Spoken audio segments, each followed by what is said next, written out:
In 2018, Penguin released a collection of 50 classic books by 50 classic authors. We're going to be going over them in the next few weeks and delving into the issues behind what the writers were writing about. Follow us. Albert Camus, create dangerously. To create dangerously today is to create dangerously. Any publication is an act, and that act exposed one to the passions of an age that forgives nothing. Hence, the question is not to find out if this is prejudicial to art. The question, for all those who cannot live without art and what it signifies, is merely to find out how, among the police forces of so many ideologies, the strange liberty of creation is possible. Now, thank you for coming, Amir. What we're going to do, is to think about, firstly, that quote.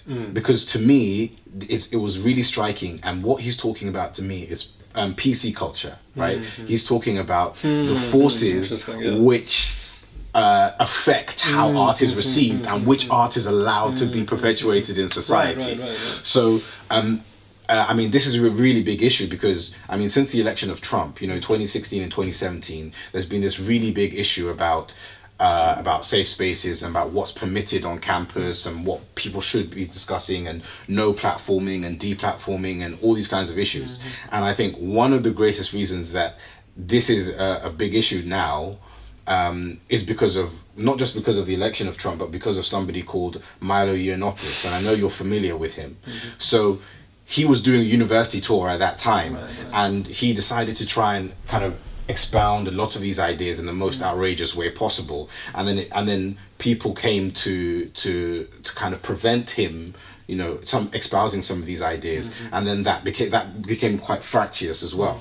So, what do you think about PC culture, and how do you think that it affects artists today in terms of their creation? Well, I think one of the unfortunate incidences that's happened, or kind of phenomena that's happened, is that a lot of time being offensive has become synonymous with authenticity, which it isn't.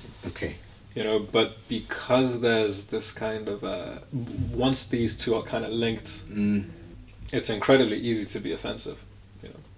It's a lot more difficult to care. Especially about stuff that doesn't affect you directly. This was the thing about Trump. It was like, we love him because he tells the truth. He says it like it is. But but they put that quote up there with the lion, with the wolf and all the sheep, and then the sheep are saying, well, at least he tells it like it is, which is, I'm going to eat you, right? But the sheep are saying, well, at least he tells it like it is. Sure. As in one of the main things that Trump did very successfully is that he made ignorance very glamorous. And in today's world where there's so much to care about, when we think about all these, multitudes of different things that are happening that we have access to be aware of, there's no excuse essentially, but it can be overwhelming essentially. And it's very easy when someone says, you know what, not only is it okay not to care, but it's virtuous not to care. We're becoming apathetic or becoming very kind of, whatever. Ignorant, is is virtuous. That's, so this is, I think it's really interesting. And that should never be intertwined with being dangerous, essentially. Because or like outspoken, and there are individuals who feel like their places are kind of in danger, and some who are actually in danger. And it's a very messy time, and it's very strange how these things are being kind of intertwined very quickly. So I remember when Odd Future came out. I first heard about Odd Future in about 2010, and since then they've been kind of really big, or most of them have anyway. And some of their songs I remember because they released a track list in advance, and on most of their albums there's going to be one song which is like completely ignorant, which is like, we're going to stab you and we don't care, and like this I slap women and all the rest of it, and it kind of glorifies that sense of ignorance, right? But I mean, the reason why I didn't see such a problem with that was because, first of all, there's a perspective there in, you know, sometimes this is how young men behave, right? So that's a real reflection of how people act at times.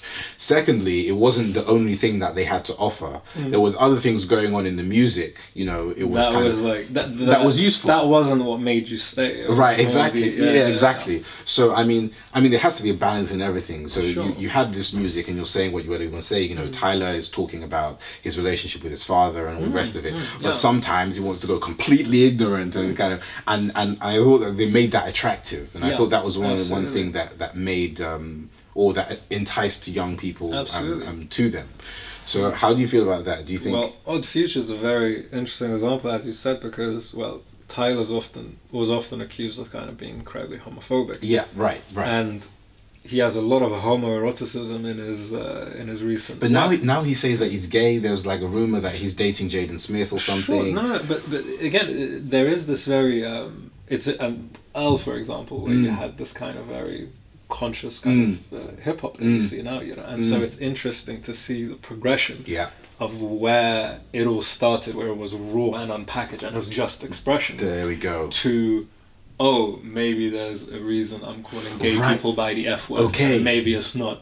You know. Okay. Like but that's the question. Maybe you don't get the Earl Sweatshirt of I don't like shit, or Doris, if you don't get the Earl Sweatshirt of Earl, where he gets to just rant, because obviously these people have been through things in their lives. You know, right, exactly. They're kids. Yeah. Odd Future, you know, they were our age when we started to listen to them. You know, but kind of relating that to Camus is there's one passage that really got to me, which was instead the great work eventually confounds all judges. With it, the artist simultaneously pays homage to the loftiest figures of mankind and bows down before the worst of criminals. Essentially, you know, which speaking of hip hop, we think of someone like Tupac. Yeah. You know, who you go to a lot of prisons in America, and you would see, but he's also related, like linked to Shakespeare. Okay. Almost, you know, and you have that. Being and Akala made that point. Absolutely. Yeah. And there's this kind of it's so universal and it speaks to so much truth. And specifically Camus himself came from a working class background. You know, he and joined this kind of he wouldn't like the term existentialist, but existentialist philosophy. You know, where the kind of move was towards authentic living, essentially. Right. You know, and so the fact that he could make that connection was because of certain experiences. Okay. You know, and I think to create dangerously is not to create in a vacuum, but rather to have a lot of those experiences. Okay. Right. Okay. Good. But I think that's true. But the biggest theme I got from Create Dangerously was, I think he's talking about political power. I think he's talking about the role of the artist in relation to political power. Yeah. And it reminded me of what the rapper Loki said at the British Library with Akala and Saul Williams a few years ago.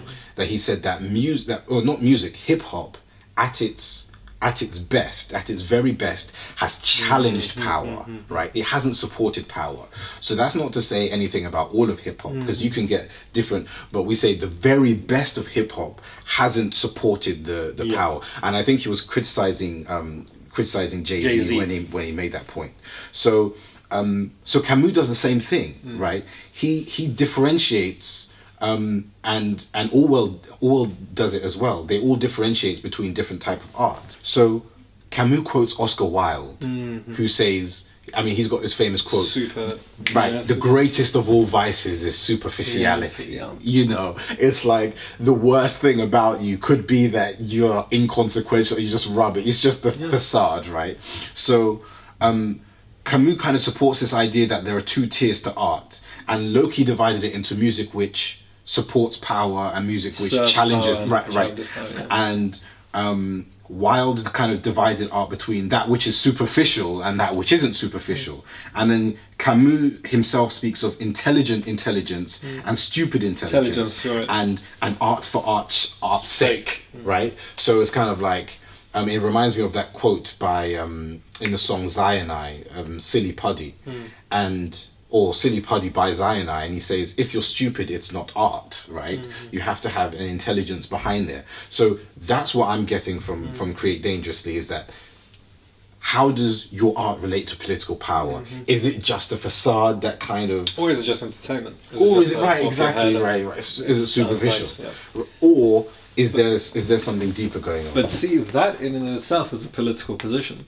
You know, the superficiality is a political statement. Yeah. You know, it's going back to Orwell, all art is a form of propaganda. You know, there is no kind of apolitical art. Yeah. There is no... Like, even art for art's sake is pushing an ideology. Yeah, it's like Audre Lorde's perspective. You know, there's no real neutrality. You're always pushing something. And this kind of, you know, the individual who goes within themselves and they find this neutral space that's not tainted by anything, but, you know, lives are political. You know. Yeah. It's impossible to get there without it. Out of it, you know. Yeah, so I mean, I find it interesting what Camus is doing here. He's writing about different things. He's writing about how art was different in France after the French Revolution. There's a kind of intellectual battle going on between the aristocrats and the romantics, the new revolutionaries, and it's art and politics. There's always a political element to this. And you know, if Jordan Peterson was here, he wouldn't like it, because he says that not everything should be about who has the power in the situation, and sometimes literature is just literature. You know, and we get into that kind of segue. Yeah. So Camus says, the rebirth is in all our hands, all of us. It is up to us if the West is to bring forth any anti-Alexanders to tie together the Gordian knot of civilization cut by the sword. So this is kind of at the end of the essay. And I think what he's trying to do here is he's calling for artists to say, we need these artists to try and bring a new evolution, a new enlightenment, right, of art, because we've had these military conflicts that we've had for hundreds of years, and now we really need a new enlightenment to try and find where we are. And he says the anti-Alexanders, because we know Alexander was a conqueror, you know, he conquered things, but I think he's asking for something more unifying, art that brings us together. How do you feel about that? As in, and I'll just very sloppily quote Saul Williams, so, you know, it's the idea that, you know, everyone has a back garden in themselves, and there's a well, and that wells are all kind of connected at the place, kind of thing, you know? Okay. And so if someone articulates their experience so profoundly and so well, you're like, oh, you know, that I relate to that. In the same way that Odd Future, for example, being 16 or whatnot, listening to these kids go crazy, or like, oh yeah, you know, 2 white for the black kids and 2 black for the whites, you know, that resonated with a lot of people. You know, and they're like, that's me. You know, and that Earl had to search within himself and his own lived experiences to bring that out. Again, it doesn't happen with a vacuum. It happens with an interaction with people. You know? Do you think the West is at this kind of nadir of art? Do you think it needs new artists to be part of this? And how is politics going to serve? I mean, do we need new policy to regulate artists? I mean, you might not get an Odd Future in China, because you can't speak about the state that way, you know, without an Eminem who's prepared to say impeach the president or assassinate the president. You might not get an Odd Future. So how do you think that plays in there? Do you think we currently have the political space for artists to be outrageous sometimes? Because Milo Yiannopoulos himself said the only answer to outrage culture is to be outrageous, and we need, I think, that element in society. So is politics going to allow that, or are we going more towards a lockdown where you can't say this and you can't say that and you can't think this and you can't think that? Well, again, I think it goes back to the idea, the illusion of being apolitical. Okay. You know, that the form or the the propagation of apolitical art is a form of ideological propaganda. Okay. You know, that it's not neutral. Mm-hmm. There is no neutrality in it. You know, there is it's a type of thinking. You know, and the more that's pushed forward, you know, again, apathy is the main issue, I think. Okay. So thank you very much, Amir. Can you give us your rating? Albert Camus, Create Dangerously, out of 10. How do you feel about it? I am unfortunately of the dumb intelligence that Camus spoke about, so it was actually a difficult read for me. So because of it, my own difficulties, I'm going to give it a 7. But A 7. Overall, the message was amazing. Okay, thank you.